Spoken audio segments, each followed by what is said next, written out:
jet skied 15, 20 minutes all the way to the other side of the island, and I just pull up on my jet ski, and there's yachts everywhere and boats, and people are on the water and the sand, hanging out, getting food delivered, drinking drinks, and I'm just like, this is fucking epic. So epic.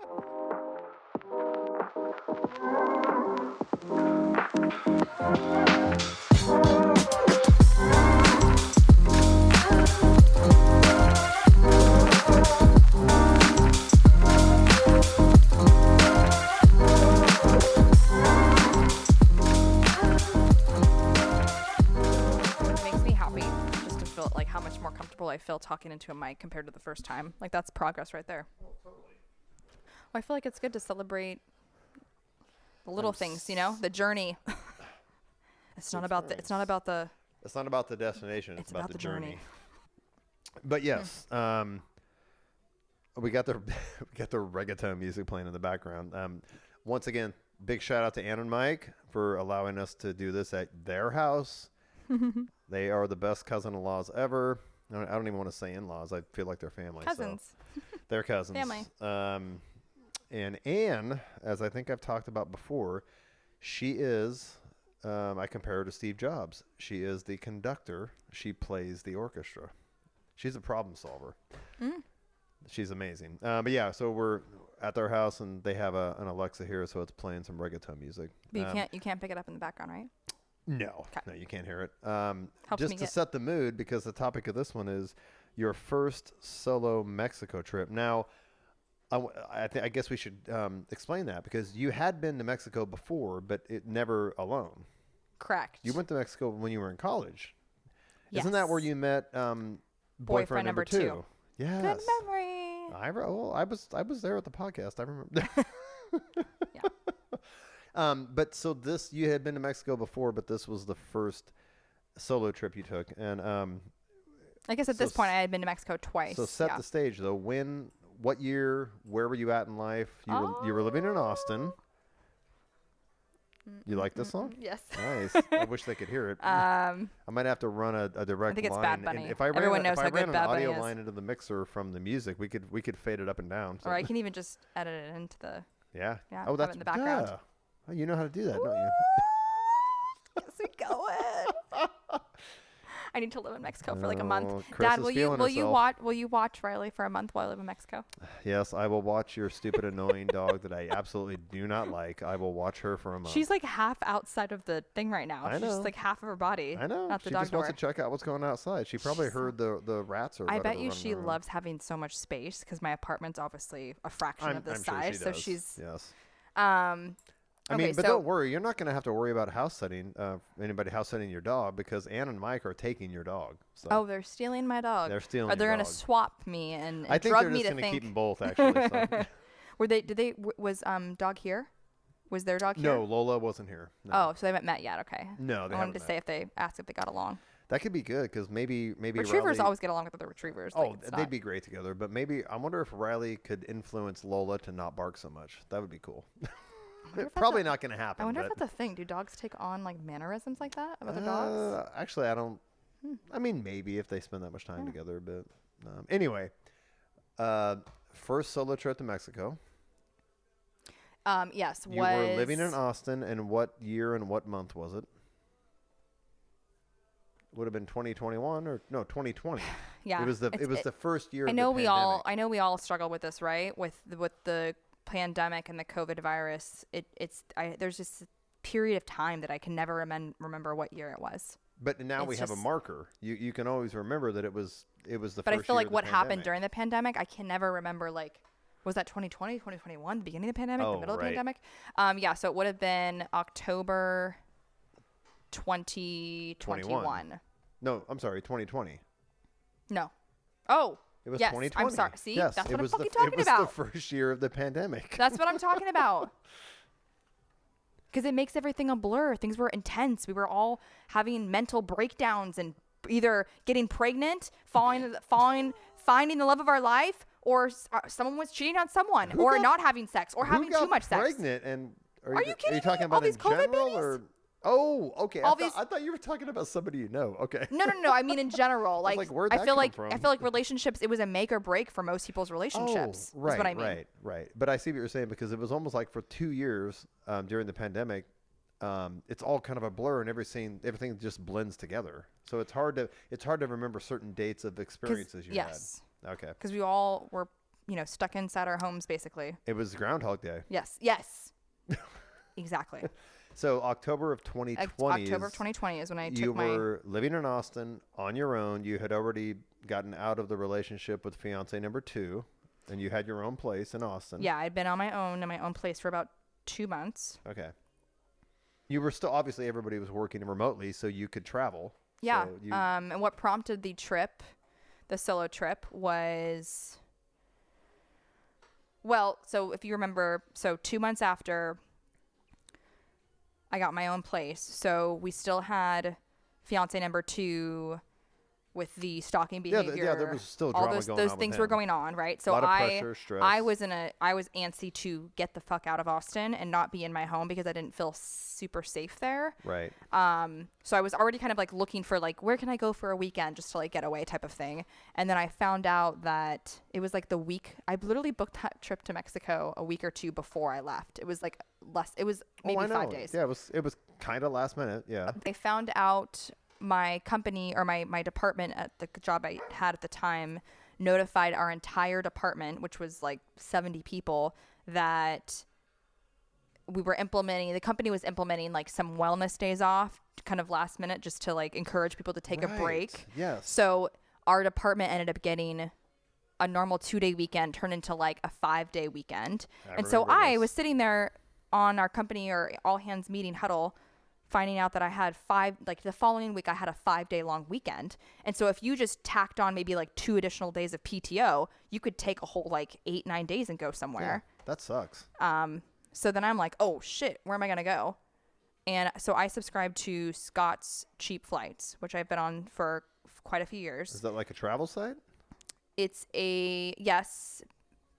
The service is an email subscription, and they will notify you of cheap random international flights day of. Oh, so it's different than like Expedia or something. Yeah, right? No. Okay. No, it's an email subscription, and you can either get the free version, or if you pay for, it's like $40 a year or something, you can customize where they will notify you, like what airport hubs they will notify you of. So I set mine at the time when I was in Austin to Dallas, Houston, Austin as my hub airports. So they would email me specifically smoking deals to international destinations that we're flying out of and coming back to your hub. So it was tailored to what you wanted. Yes. So I did a quick scan on my email because I get these marketing emails from them like all the time, and saw Houston to Cancun round trip, $239. That's round insane. Trip, $239. That's an insane. And I'm like, that's great. Yeah, we should do that. Wait, let me check. Yeah, we should do that. So, and Austin used to have one-way flights to Cancun, but then with the pandemic, they obviously, were cutting back on flights significantly. So Houston was the best option. And so I decided, I didn't have a car at the time in Austin, so I decided it actually was cheaper to just rent a car, drive to Houston. I used points, I think, to like book myself a hotel. Was that even cheaper than doing like an airport shuttle to Houston? Do they have those? How far from Austin to Houston is it? It's like a 2.5-hour drive. Do they have shuttles that do that? Maybe, but with the pandemic, everything was just not It was just cheaper reliable. to get a rental car. Yes. A one-way rental car. It was like $40. Yeah, that's totally So I just worth rented a car, got a hotel by the airport, drove there after work one day. Actually, I remember this is how I knew that the trip was going to be starting off fucking great. So here we go. I get to the rental car reservation was at the Austin airport just to pick up the car. Right. Like the office. Right. So I get there, and the guy working the Hertz or whatever desk hands me the keys. And I was actually I was like 2 hours behind the time I originally scheduled to pick it up because I was stuck working kind of late that night. So I get there, there's hardly any cars left in the parking lot. So I'm nervous, like, oh no, like, am I too late for my window? Did they get my car away? And the guy hands me the keys, and I walk over to the slot parking spot, and it's a fucking Mustang. That's right. I remember you telling me this. A Mustang, a beautiful brand new 2020 Mustang. It's a sign. I'm like, hell yeah. So I get in the car and I remember looking around and I'm like, did I get the right key? And so I had paid for the cheapest rental car, just the economic little Nissan whatever Sentra thing. Nissan Sentra or whatever. The cheap, I'm like, I don't care. I'm just getting from point A to point B. And it's a fucking Ford Mustang. I was like, You're fuck like, yes. oh, snap. It's gonna be a weekend. And I had my cute little like summer dress on and my little hat. And I was feeling myself. And I'm like, woo, I'm going to Mexico. So I get in the Mustang. And it's a 2.5 hour just like long freeway strip. And there's sections where I had to keep checking myself to make sure there were no sheriffs around. What a perfect car for that drive. Right? That's awesome. So I'm blasting Bad Bunny and all these like reggaeton songs and I'm just jamming. I'm like, I'm going to Mexico. Woo! So I book it, get to Houston. Never actually had been to Houston. Maybe the airport at one time in my life. And but never actually the city proper. But I didn't actually have time to like explore the city. But at least you could drive through it and kind of see. Yeah. So found a cute little spot to get some dinner and some wine, and I'm sitting at the bar. You got there way before your flight was leaving? My flight, because I booked a hotel, so I was flying out the next morning. You got there the day before. It was like an early 8 a.m. flight. Oh, so you had some time to. So I booked a hotel. In So I drove out the night before, Okay. reserved the car for 24 hours, and the plan was to just get dinner, crash in the hotel. That was literally like the closest hotel to the airport I could get, and then just return the car in the rental morning. And yeah, so. Found a cute little spot to get food and wine and checked into the hotel. And it was like a Hilton or something. And I'm so excited. I cannot sleep that night. I'm just... And you have an early morning flight, so that's perfect. Yeah. I'm pretty sure it was like 8 or 8:30 a.m. And I was so excited. I'm laying there in my bed and I'm just like, I gotta go to sleep.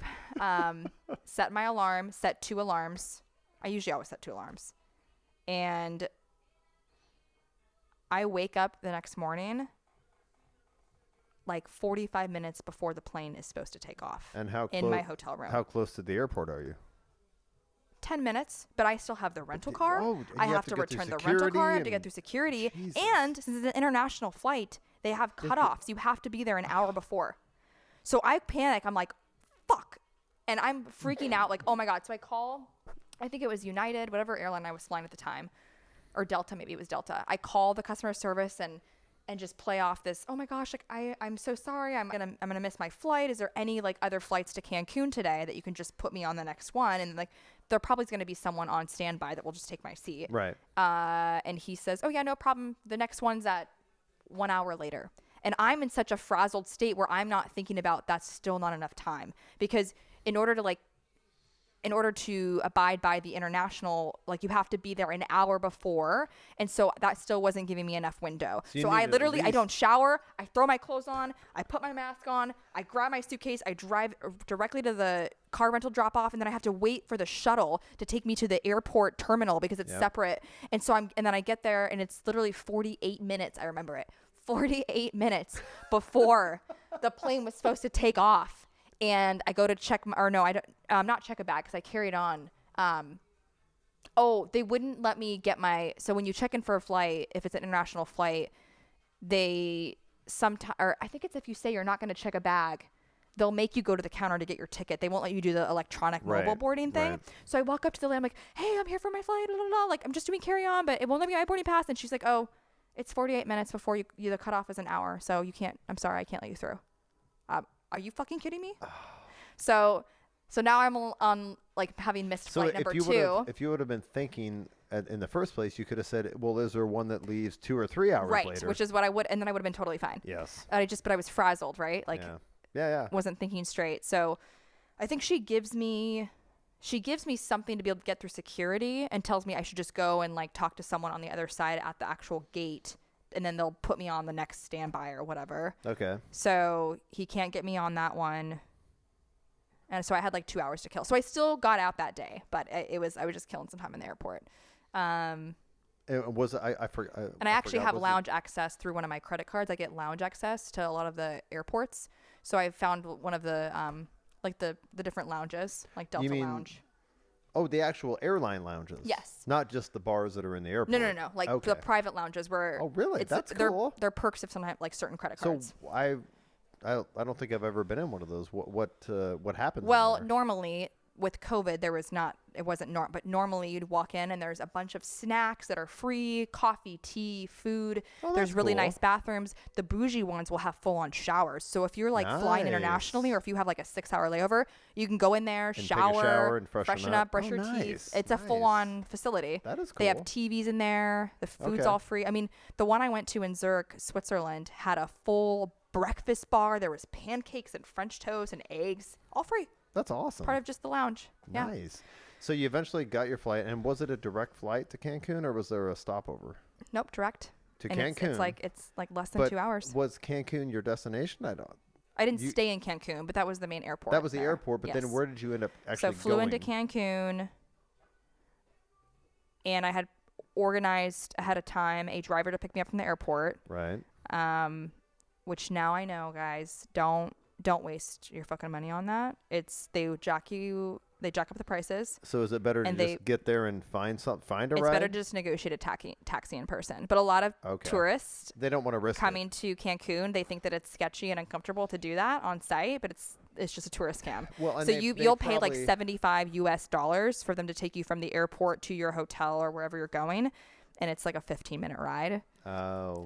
But people just get uncomfortable with negotiating when it's a language they don't know, which I totally understand. Yeah. But it's fine. I mean, it was my first time there by myself, so I wanted to just be safe. And you can reserve ahead of time to have any snacks or beer, because it's kind of like one of those like commuter vans. So the driver, I reserved ahead of time to have a Dos Equis or a Modelo, I think. Yeah. And like a bag of chips or something just from getting down off the plane. So I'm Okay. sitting in the back and he's playing the reggaeton and I've Well, got my I mean- Modelo and I'm drinking in the car. I'm like, woo! Maybe we go.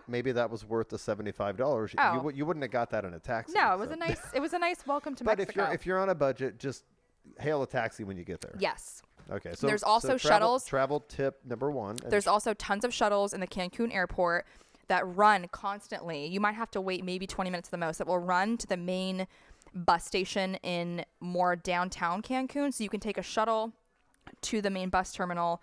And then from there, it's cheaper to get a taxi to your hotel or whatever from there. So you're not riding, when you say a bus terminal, you're not riding a like a Cancun bus. That's just a good place to get a taxi. Yes. Okay.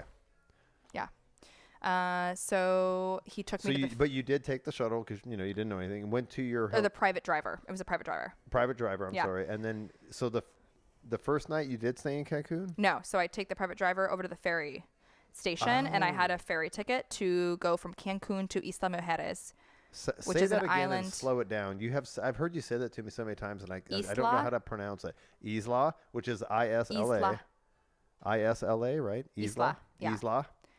Mujeres, which means island. Mujeres. So it's actually island of the women, is what it means.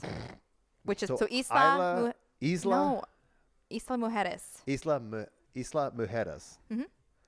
Yeah, you got it. You need the headphones so you can hear me pronounce it right. Isla. It reminds me Mujeres. of the gosh damn first Pirates of the Caribbean, where there was that the Isla de Muerta or something like that. It's Jack Sparrow talks about that. Mhm. Anyway, that's what it reminded me of. But go ahead. So it's a 20-minute it's ferry 20-minute ferry ride from the mainland of Cancun to Isla Mujeres, and it's this cute little island. And did you get a hotel or what kind of accommodation? I actually booked a room at a bed in a shared dorm room at a hostel. A bunk bed in a shared female dorm room in a hostel. Have you ever stayed in a hostel? No. So Okay. did you have your own? Just for the first night, and then I So actually upgraded my The sleeping room. room had more than you in it. There was other people in There the sleeping room. was 2, 4, And it 6, was a 8. There was bunk like bed, 12 so different bunk beds. Were you And you on- have a curtain. They put a curtain over the bed. and then on a the shared side of the bed. bathroom. And there's a shared bathroom. And there's Okay. lockers to put your stuff in there and secure it. Okay. But it's a super cheap way to travel. So Right. that's a lot of people, especially when you're younger, will stay in hostels because Okay. it's literally $15 a night. I mean, it's insane. So I had booked the hostel, I think for 2 or 3 nights to have the bunk situation.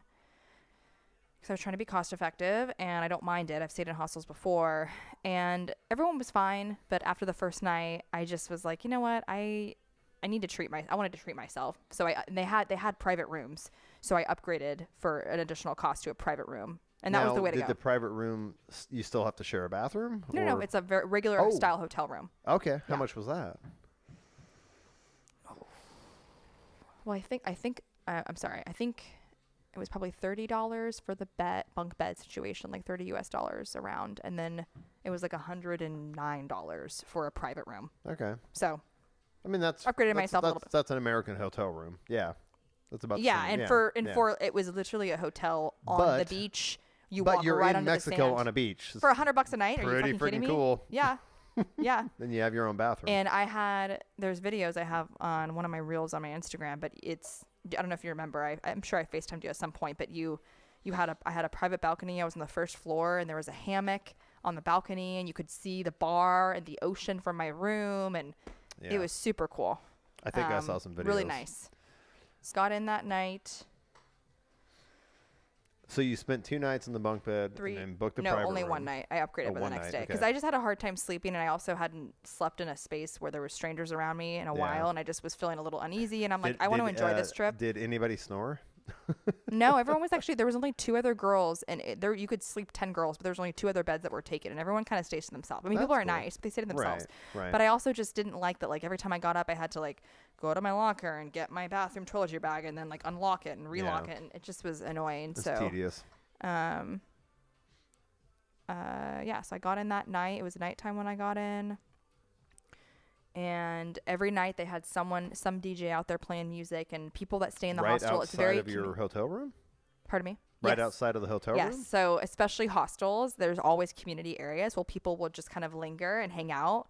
And it's very much like a socializing experience. So does the hostel, it's a hotel / hostel because it has private rooms, but do they also have like a restaurant and a bar on premise? And Yep. So the bar and the lounge would have a DJ playing. Okay. And there's this whole area in the center. So you had the pool, the bar where you can get drinks and food, the breakfast restaurant area, community tables where people can post up and work. So it's almost like an And then the all-encompassing sand. place where you can have food and drinks Hang and out. rooms. Some of them are hostels, some are private rooms, but it's almost, I don't want to resort kind of, but it's all inclusive. Yeah.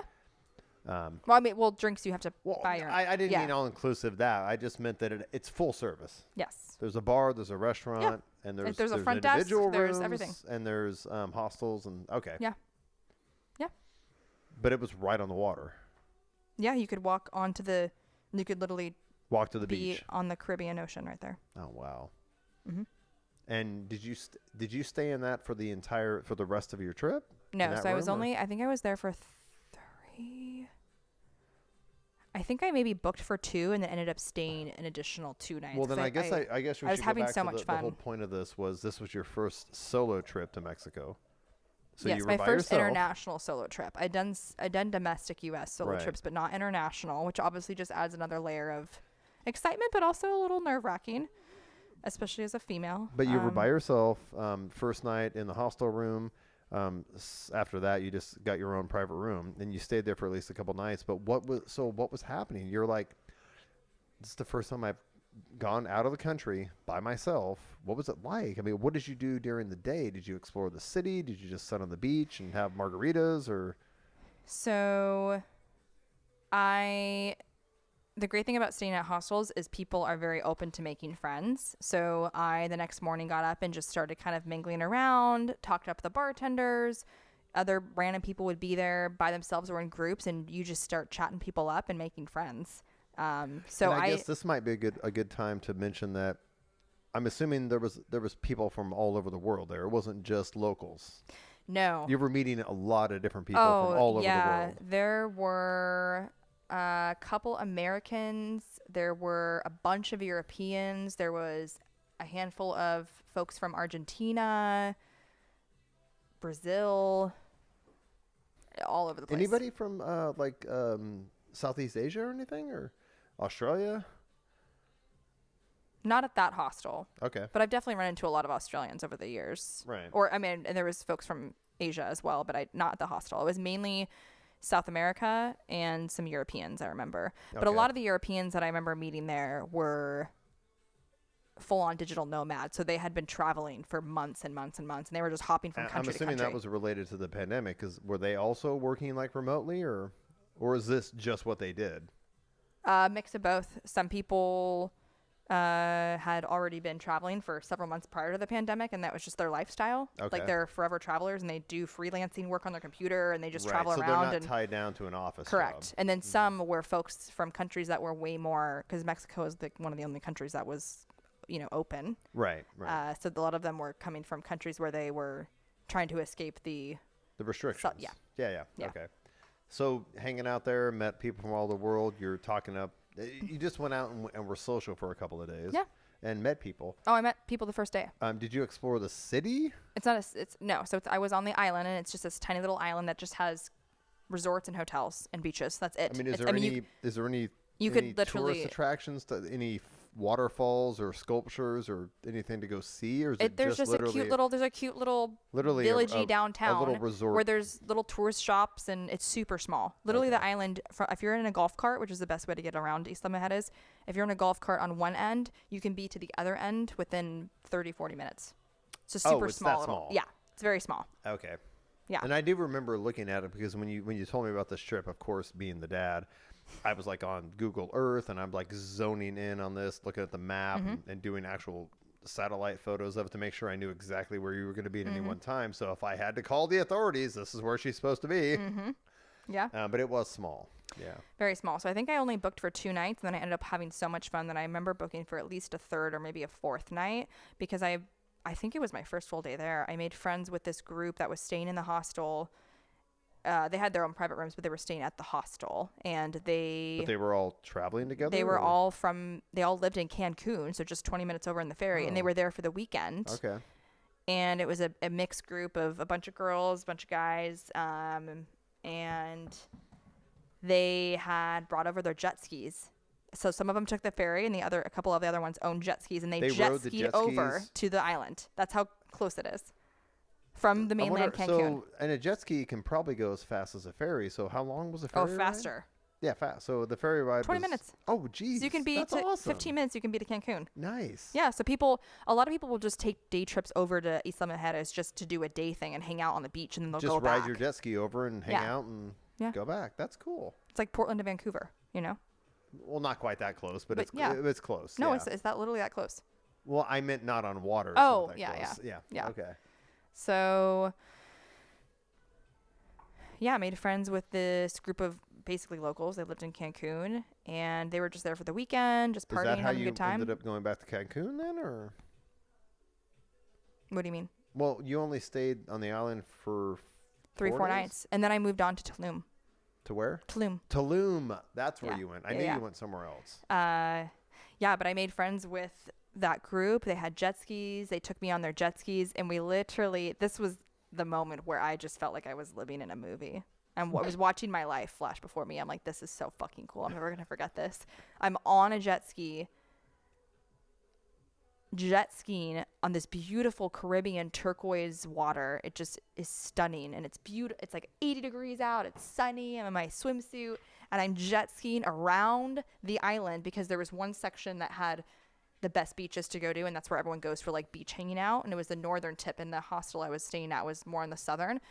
Jet skied 15-20 minutes all the way to the other side of the island, and I just pull up in my jet ski, and there's yachts everywhere and boats, and people are on the water and the sand hanging out, getting food delivered, drinking drinks, and I'm just like, this is fucking epic. So epic. So that was great. We posted up and just like day drank and got a tan and played volleyball on the beach, and it was just a party. It was great. And you're like, why am I not doing this every day? Yeah, so great.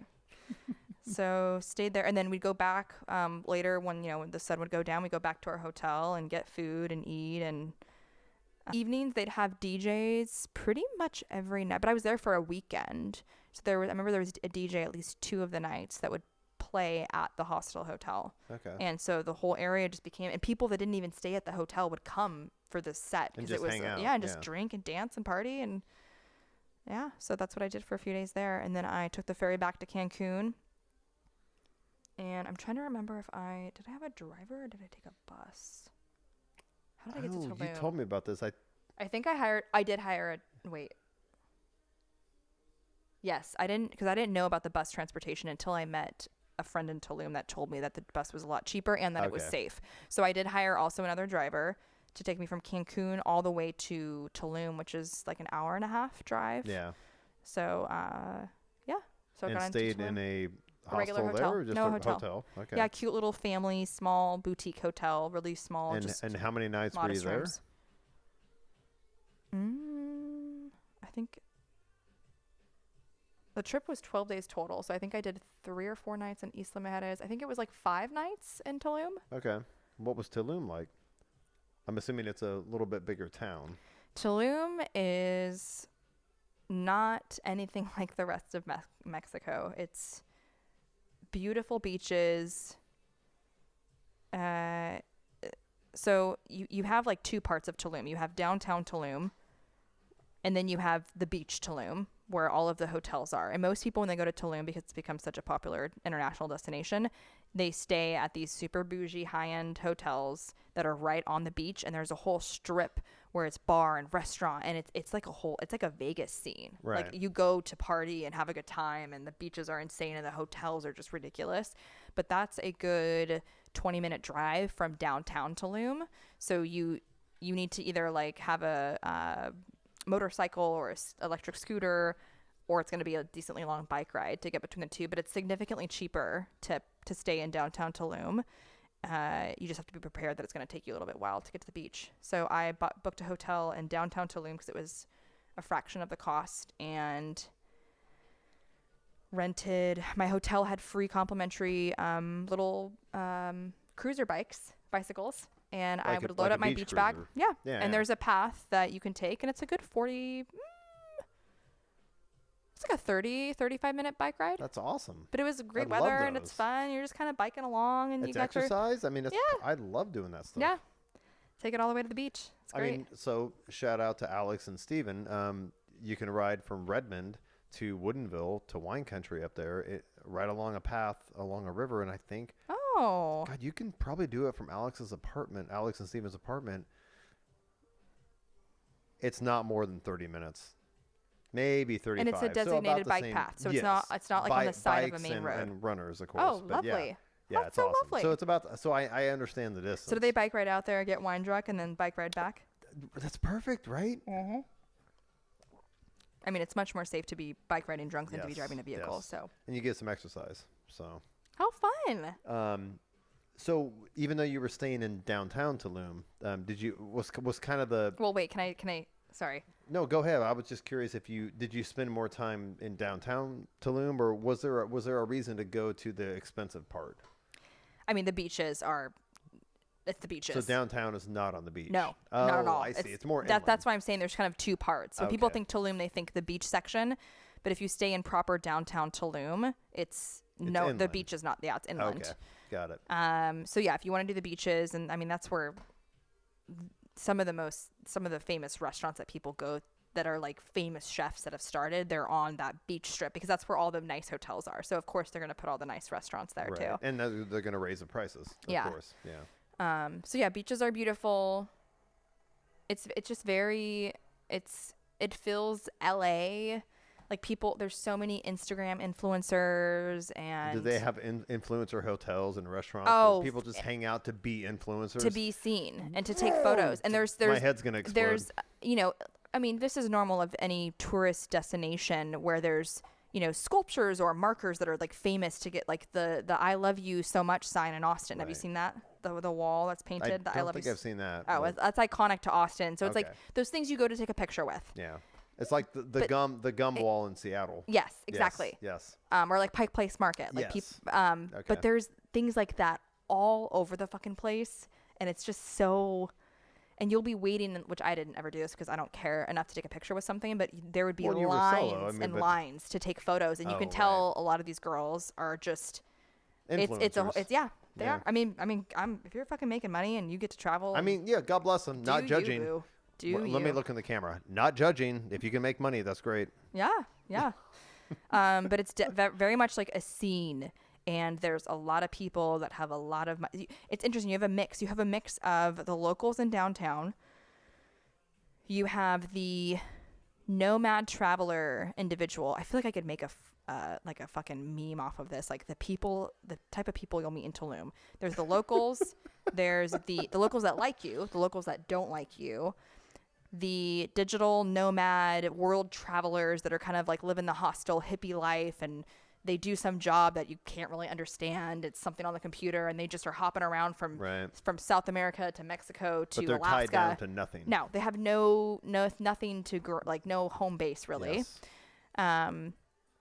Then you have the people on like a holiday, like a proper vacation. Right. And then you've got that are just maybe like, regular, like the average person. And then you've got the bougie, wealthy, techie CEOs, that are on rich a very LA people vacation. And spare no expense. And there is just money, just flying money out of their for ass. days. Cryptocurrency, fucking. Oh my God! Don't even get me started. So there's that. Yeah. It's very interesting. But you spent time in both downtown Tulum and the beach part. Yeah. So my first night I get in. This is kind of like the moment with the Mustang where I just was like, this is it's setting. Meant to be. So I check into my hotel, and at the time I was big on like Googling restaurants in the area. I like looking at reviews before I go to a restaurant, Yelping it, Googling it, whatever. And I remember checking into my hotel, and the sun was just about to go down. And my hotel I had purposely picked was very central. It was right on the main street strip that runs through downtown Tulum, El Centro, I think it's called. And I was about to pull my phone up, and I'm like, you know what? I'm just going to walk and see what vibe speaks to me. Just do it the old-fashioned way. Do it the old-fashioned way. Because I sometimes I get so, yes. Don't get me wrong, I love researching stuff, and I think that's one of my biggest strengths is I fucking research the shit out of things, which is why I get such good deals and how I can travel. But you took a moment to just say, let me just walk through this town and experience it and feel a vibe. You also waste so much time sometimes over researching, and there's something to be said. Yeah. And then you miss maybe just the little hole in the wall, off of a side street mom and pop shop that is amazing, but maybe just opened and hasn't gotten any reviews yet. Yeah. So I start walking down the strip, and there's all these cute little shops, and they're selling all these like handmade macrame, famous Tulum style artwork and hats and all these things. And I walk by this double level. I can see it in my mind right now. It was and it wasn't popping by any means, but there was a good amount of people there. But it was calm, but they had really good music on, like reggaeton. So it was a restaurant, but also kind of a bar. It was a bar restaurant, yeah. Okay. They served food up until like 10, and then it turned into more just like drinks and beers. Okay. And good music. And it's right on like the main. Right on the main street, so you can see it. Downtown and it was completely open from the street, so you could see it was just indoor, outdoor. There was no like door. And it seemed chill. So I get in, and the hostess, whoever the server who sat me, puts me in the very back by the fucking kitchen. And I'm at a little table in the very back. And I like to people watch, especially when you're traveling solo. It's like nice to be around people and just kind of, mingle and look at people. So as soon as he sat me, I was like, oh, I don't want to be that girl that's like high maintenance and ask him to move me. But he was super sweet. And so I said, hey, if another table over there maybe opens up, do you mind if I sit, a little bit more where the action's happening? So he ends up moving me over. It was also super fucking hot because the kitchen was right behind me. Right. So he moves me to the front. And there's a good mix of locals and non-locals. But you could tell it was more of a local spot because you're in downtown Tulum. But there was a mix of people that are from Mexico and then those lifelong traveler type of people. Right. And I'm sitting there having a beer, had some fish tacos, I think. And these two guys, 2 tables over, look over at me and mumble something in Spanish, and I couldn't hear them because I knew enough Spanish to get by, but I couldn't make it out too. So I walk closer to them to say, oh, what did you say? And then as soon as they heard me speak, they knew that I was American by my accent. Yeah.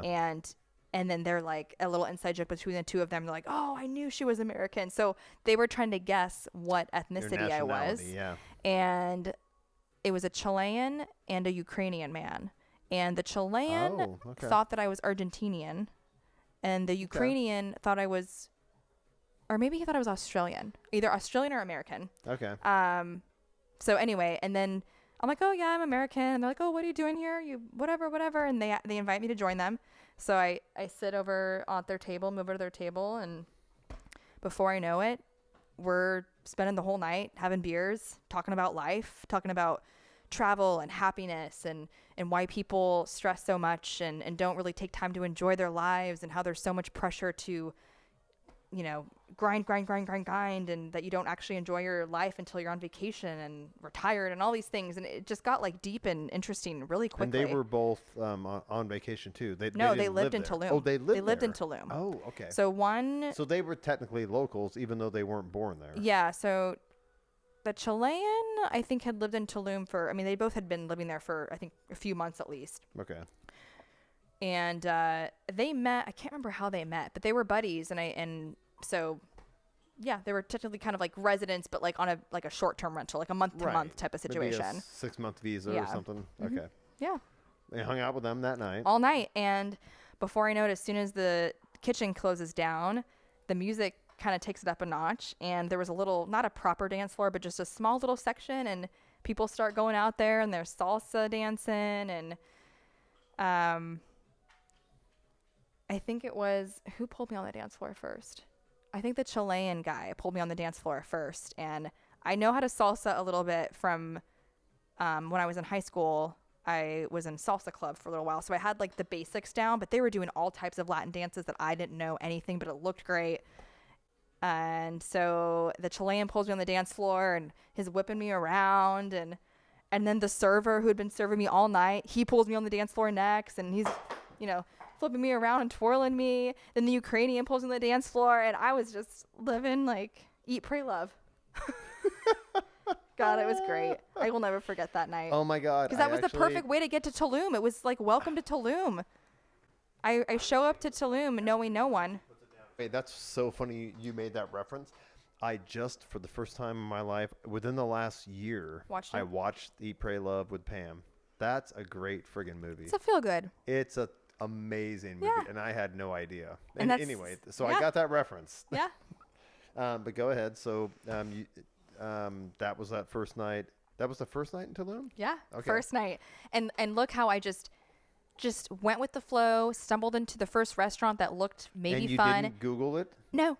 And I just and it worked out. And I ended up dancing away the night until 2 in the morning with these random, some locals, some not. Random good people. Just having beers and talking about life. What more could you want? It was so great. So great. And they were just the nicest guys. So yeah. And Riley. And you ended up stayed in the same hotel. Downtown place for the entire time you were in Tulum, Correct. right? But I'm assuming you eventually made it to the beach area. Yeah, I mean, I think the next day the hotel, like I said, had free bikes, so I, was a little hungover the next morning. Spent the day on the beach? Yeah, just rode my bike, packed up my swimsuit, and took a book and biked 35 minutes, like got a smoothie on the way. They have these cute little like food trucky hut things you can get, coconuts and all these things, and bike to the beach. What was the beach like? Compare it to, I guess, even American beaches are very different. The Oregon coast is different than LA and different than Florida and different than Texas. Or does Texas have beaches? Yeah. Corpus Christi. Okay. Is it? So it's all different, but is it like white sand and blue water, or? It's very, when you think of Caribbean waters, you've got the turquoise that bleeds into the nice royal rich blue. It is just, and the water is like bath water. It's you warm. It's nice and warm. Not hot, but warm. And from what I've heard is it's kind of a shallow entrance. So the beach it's not like there's a drop off. Like you can walk way out into the water. Oh, you can walk really far out and barely be to your waist by. And it's warm water, and it doesn't just fall off a cliff. No. Yeah. And there's just beaches and beaches and beaches for days, and there's palm trees that are curved like this. Oh, so it's it's like Tom Cruise in Cocktail when he went down to the Caribbean and bartended. It's that beach. I totally That's seen an that. 80s movie. Sorry, you probably don't make that reference. I'm old, guys. I'm her dad. I'm sure even movie buffs. But he's literally on a bar on a beach. You come out of the water and go get a drink, and you go back to the water. Yeah. It's right there. Fucking great. And so there's the private playa beach, and then there's the public beach. Okay. So the private beaches the beaches in Tulum, it's kind of like the north and the south. The south section, the southern section, is mainly where all the bougie hotels and the whole nightlife and the scene and the bars and the clubs are. And then the northern side is where the public beach is. Okay. So for the private beaches, unless you can be sneaky, which is possible, but it's kind of hard, they're usually connected to the hotel. So you have to either be a resident or you have to pay to like get in for the day. Yeah. So the public beach is where it's a better experience. Because I actually remember, I think one of the guys that I met that night recommended going to the public beach because it was free, or it's maybe $5 or something. But it's where a lot of the locals will hang out. So he's like, if you want a real Tulum experience, like go to the public beach. It's cheaper. It's not overpriced. If you go to the private beach, it's going to be a bunch of tourists. Yeah. It's going to be all the bougie hotel prices. Yeah. And have you seen pictures of like the famous Tulum jungle gyms? The gyms on the beach? I'm sure I did because I don't think I went to it though, but there's a couple, but there's one on the public beach where it's literally a workout station on the beach. So I feel like you did send me photos of that. Okay. Even if you didn't go there, you might have sent me the photos. But they have like a pull-up bar and they have like dip things. And so guys and women and gals will be literally like in their swim trunks, swimsuits. Working out. Getting a little workout in, running down the beach. And there's people reading books. There's people playing Frisbee. The Tulum version of Muscle Beach. Yes. In Venice. That's kind of what it is. Yes. But it has that Tulum vibe instead of Southern California. Yeah. And there's a bunch of little day clubby, beach club things where you can, they have restaurants and bars, and you can reserve to have a little couch or lounger, and then it comes with a server. So it's kind of like, like the... It's almost like a little VIP table, table service kind of a thing. Yeah. Or you can just lay out in your own towel in the public area or the free area. So, so I spent the day doing that, a couple days doing that, because that's really what I wanted. And then what else did I do those first couple days? I did explore. I spent like one afternoon just exploring the downtown area because there's a bunch of cute shops and like handmade goods. Amazing like little smoothie bars. Oh, the fruit is so amazing there. Just kind of soaking up the culture and soaking up the area. Yeah. Just people watching, making friends. One of the days I went to the beach, I made friends with these two best friends that were traveling together, a guy and a gal, and she, I think, had just started like her master's program in Florida. They both grew up in LA. She had just started her master's program and like moved to Florida. He's kind of a lifelong traveler. He's like taught English abroad. He speaks like 8 languages. We're actually still friends on Instagram. Hi, if you're listening to this. Hey, man. But he had been traveling around for several years, and they met up together as besties and met them on the beach. And then they ended up inviting me. We exchanged like contacts, and they invited me out for dinner and drinks. One of the nights I was there. So one of them had rented a car. So they picked me up and we went to dinner together and went out to one of the bars, and I actually have a video of him. I think he was celebrating maybe his birthday. There was something to celebrate. It must have been his birthday. And we're out at the club, and he's like, they brought him this drink that was like lit on fire, and it was a whole thing, and made friends with him. But it sounds like this, if not all of it, but most of this trip everything kind of happened organically. It wasn't supernaturally. It wasn't planned, but no apps, it turned no out anything. being amazing. Yeah, it was amazing. And then it did flood. The town completely flooded. That's right. Mm-hmm. And so wasn't there a storm hit loss? the Yucatan. Yes. A storm hit the Yucatan, and I don't remember the category or the level, but Cancun was hit, the entire Yucatan Peninsula. Yes. And I've just never lived in a climate before where you have to prepare for hurricane season, but people were stocking up at the grocery stores and like hiding out and preparing to not be able to like have electricity for days. And I'm like, fuck, because at this point I had a flight to catch to get back to work and get back to the States. Did the storm hit the night before you had to leave or the day before you had to leave? I think it was like 1 or 2 days before I was supposed to leave. Okay. But you're trying to worry about, am I going to be able to get back to the airport? Yeah. I mean, yeah. Because literally in Tulum, there's not enough infrastructure set up where when the streets are flooded like that, you can't, the streets aren't designed in a way that you can drive. No, you can't You're move. stuck. You're literally stuck. Yeah. So I remember the hotel I was in lost power. Things were flooding. And my friend and I think he had booked a room at one of the hostels. So I was at the hotel still, but one of the hostels. and it sounded like they had power still. It was one of the few places Was it that he still in found that had downtown, power. or was it on the beach? No, downtown. Still in downtown. So we walked in flooded streets, and I think I had like linen like pants and So when you flip-flops on. mention flooded streets and you're talking about infrastructure, I'm assuming the issue is the streets don't have storm drains. Correct. So if you get heavy rains, it just floods the streets. Yep. It doesn't drain. Yep. Yes. So go ahead. So we walk with my roller suit, or I don't know if it's my backpack I traveled with, or my roller suitcase. And I'm in like linen pants and a bikini top and flip-flops, and we're hucking with our luggage from my hotel to the hostel that he had booked a room at, that apparently was one of the few places that had service. Power. So we could charge our phones, because I couldn't even charge. I had no way to charge my phone to even see like how to, research options for how am I going to get out of here? Do I have to change my flight? Yes. And we show up to this hostel, and it was one of the bigger hostels in downtown Tulum. And there's people just having a party. They turned it into like a storm party. So there's this whole area where there's these people dancing, and they've got handles of tequila, and people were taking shots, and everyone was just like, well, fuck, if we're stuck here, we might as well just like enjoy ourselves and have a good time. There's nothing we can do about it. Yeah. So we're just hanging out, blasting music, making friends, waiting for our phones to charge, trying to figure out what to do. And my friend that I was with, he had friends, or had lived there at one point, I can't remember, in Playa del Carmen, which is the town pretty much halfway in between Cancun and Tulum. So Tulum is south of Cancun, Playa del Carmen's right in the middle. And he was, oh my gosh. it's fine. I'm watching. I love that Riley's going to be in the podcast. That's funny though. This is my life. You're a stupid dog.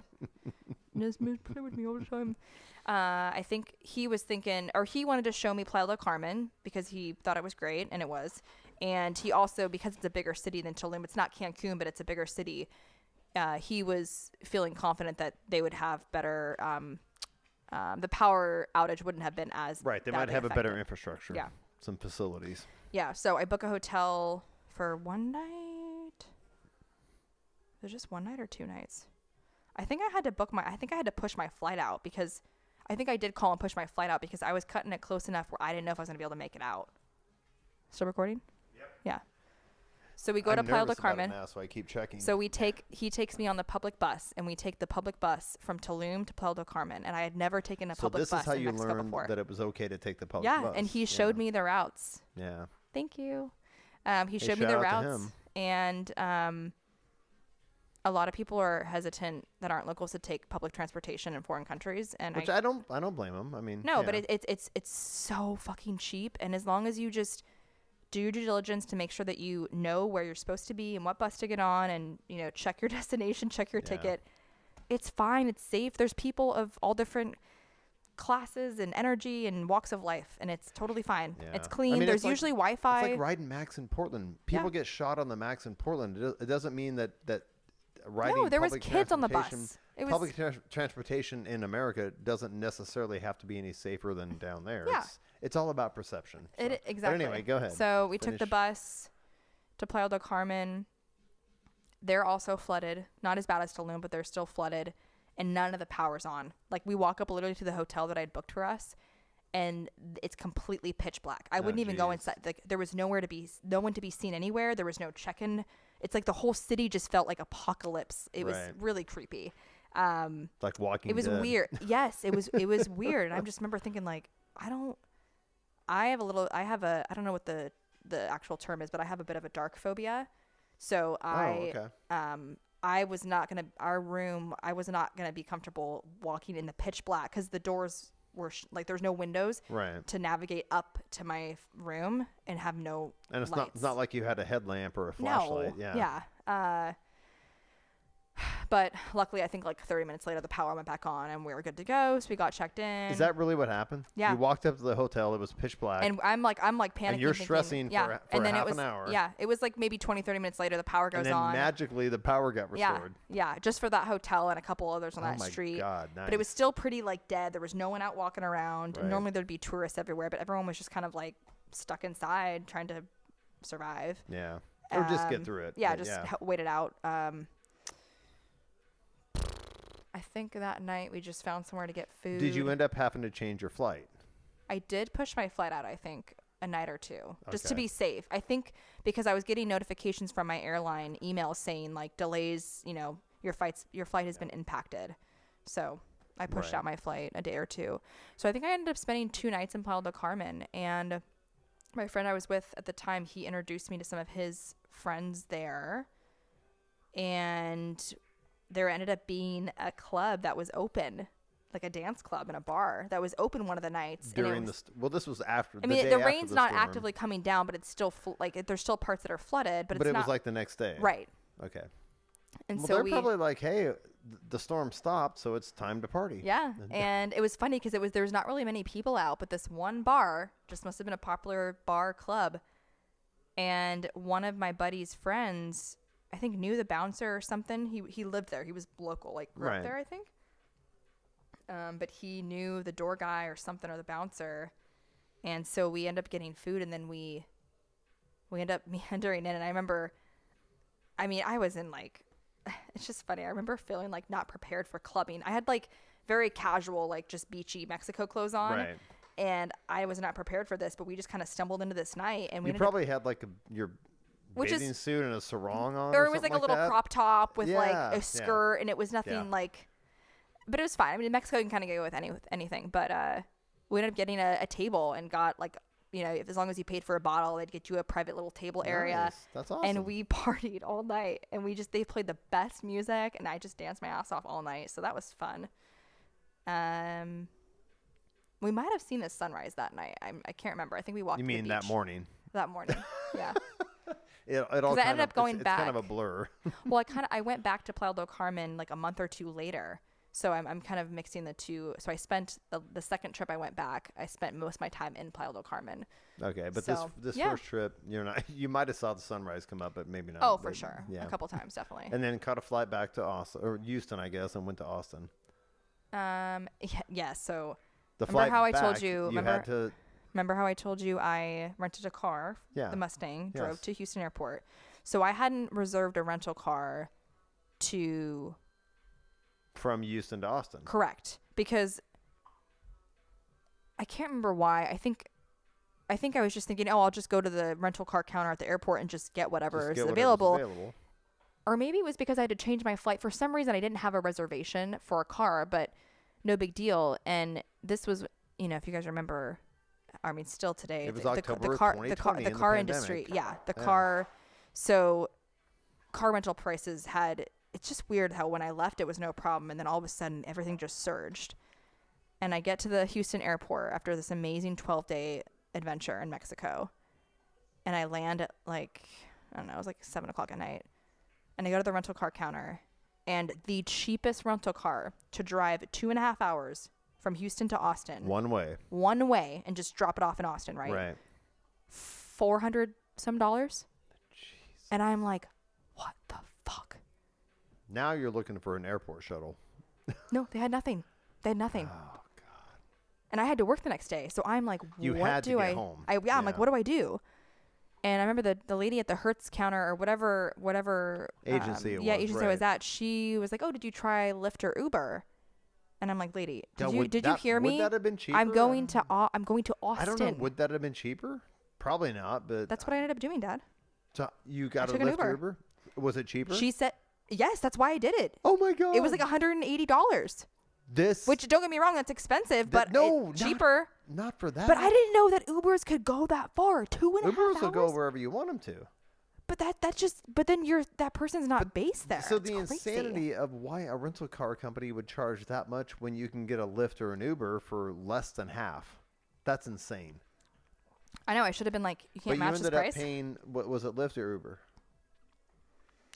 I can't One remember. of them, Whatever but- was cheaper. I think but- I checked both, But and it one was was cheaper. $180. Like 170, 180 bucks. That's And I all the remember this way from lady- Houston to Austin. Yeah, That's a good it was less deal, than actually. 200, and I tipped her really good because I just felt so bad. Like, so before I get in the car, I just Do want to you make know sure where you I'm realize going? I'm going to Austin. And she's like, okay, well, let's go. And I'm like, But, are you but you could okay tell with that this? she didn't know that. No, not until And you. she was not fine with until it, not but until she you. didn't- Not she didn't until they know. click on the app, like drivers in my car accepted. Oh start. my, that's insane. Why would you do that? So I don't know. I feel Fact like check, you would but want to let your drivers know where they're taking somebody. That's really weird. And anyway, I'm sure that's a different business model, but So you ended up getting an Uber ride or Lyft ride back to Austin. And this is like a Sunday. And I'm you going back to arrived. work. So you must not have got back to Austin until like 10:30 or 11 at night. Yeah, and I remember feeling. And you had to work the next day. I fell asleep in the back of the car, and I felt so bad because I just kind of felt like. It's okay. She's getting paid. Yeah. It's fine. But I dozed off because I was exhausted. Yeah. And I remember I had her go through, I think the Whataburger, which is the. Oh, I know what it is. Okay. Yeah. Because I was starving, and I'm like, I just need something quick. I'm like, do you mind just going through the drive-thru? I'll get you whatever you want, but I need something on my belly. That's hilarious. Stop it, Riley. So you got back to your house at like 11 at night. Yeah. I shower quickly to get the airplane off me. Yes. And then I crashed Ready and for woke up the work. next day and was hating my life that I was back to work. But it was an amazing 9 or 10 days total. 12 days. 12 days. I think originally it was 9 or 10, and then I ended up You extending extended for it, 2 but more. it was Yeah. your first solo international trip. Yeah. And it was amazing. Sounds like it went pretty well. I made a ton of friends, And learned a lot. learned a lot, had a blast, never once felt in danger, never once felt unsafe, and it was great. Well, and I think we've talked about this before when you were just doing a lot of your traveling. It's all about awareness and just kind of being aware of your surroundings and keeping your mind on what you're doing. You don't have to be paranoid, but just pay attention to what's going on around you and use common sense. And you know what I mean? So, Yeah. So I guess the theme of that is nobody should be, even if you're a female, should be afraid of solo international travel. Just, do your due diligence, pay attention to stuff and be smart. Just be smart. Yeah. And always be aware of your surroundings. Yes. Like, be cautious with how much you drink. Yeah, especially if you're alone and in a place you don't know anybody. Right. Yeah. So I remember like that first night I told you about in Tulum where I hit it off with the guys and we were having a good time. I'm sure you were watching your fucking drink. Oh, Yeah. absolutely. If I went to the bathroom, you bet. I don't The care drink if came it's, with I don't you. care if it's Yeah. disgusting. And I I'm took, not accepting a drink from No. that I didn't see. I I watched didn't see the bartender I make. watched the bartender because I was Yes. just drinking a beer just to keep it light. Right. Modelo's or like Dos Equis. And I would see him pop it, the server bring it over. Yes. But would- you took it from the server, not from the person. Right, I didn't know. Right. All Yeah. the standard And I stuff. remember, and I don't take shots. The only exception is if it's a celebratory, someone's birthday, I will participate, but I don't Right. enjoy shots. When in Mexico, it's, it's kind of a rite of passage to at some point take a tequila shot, but I don't Right. enjoy it. And I remember I took one, was it that night? I think I took one, and this was the very beginning of the night. So I was like, okay, I've had food on my belly, I'm good. And then I stuck to just light beers the rest of the night, and I drank waters in between each. And there was a couple shots that the guys, I remember, bought, or maybe the server bought enough for me, and I turned a couple down, and I'm like, Yeah. I don't fucking care. Like, Yeah. and it was not a disrespect thing, but I'm just like, I'm gonna keep, But you want to keep your faculties Yeah. about you. Yeah.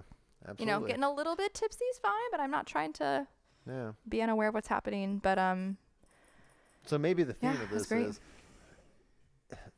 international travel shouldn't be any different than traveling to another state. It's just be smart. You have to be smart in America too. I mean, wherever you travel, just be smart. you wouldn't wander down an alley, a dark alleyway or In dark any street city in New in your- York, in your in LA, country, in whatever, anywhere. at a weird hour by Yeah. yourself, stumbling alone, drunk. Like, It doesn't. so why it's don't do not that somewhere any else? different that you're in another country. It's the same precautions you should take, right? Yes, and also don't be obnoxious. Yes. That's a whole other thing. But don't be I'm fucking I'm being obnoxious. very careful about that. Yeah. Just Be yeah. respectful. Be You are not. respectful. You are in someone else's home. If you're not from Yes. that country, especially. don't respectful. Don't come in there feeling entitled. No. And I Yes. witnessed I've witnessed many I'm interactions. afraid- I don't want to hear that story. Yeah, I'm afraid to ask. Yeah. Do not. You be don't fucking entitled. start shit. Just be a You good don't cop person. attitude. Just be a good human. Be Be a fucking respectful. good This is person. these are other people's homes, and especially in tourist places too. When places like Tulum, they're making their entire community thrives off of tourist Yeah. income. And or it is into- a tourist- community. Literally, Yes. it's a community. Yes. And you're a visitor. Be respectful. Yeah. Or any other country you choose to travel to. It's not just Yeah. that's not just true about Tulum, but yeah. Yeah. Everywhere. It's a But good yeah. life lesson. So yeah, it was great, and I had such a good time that I ended up So that was October? No, wait. Ooh. That was end of September into the beginning of October. And then I ended up booking a flight to go back for Halloween, which was obviously the end of October. So I was back like a month later, less than a month later. And that's another podcast. That's the next episode, guys. Oh my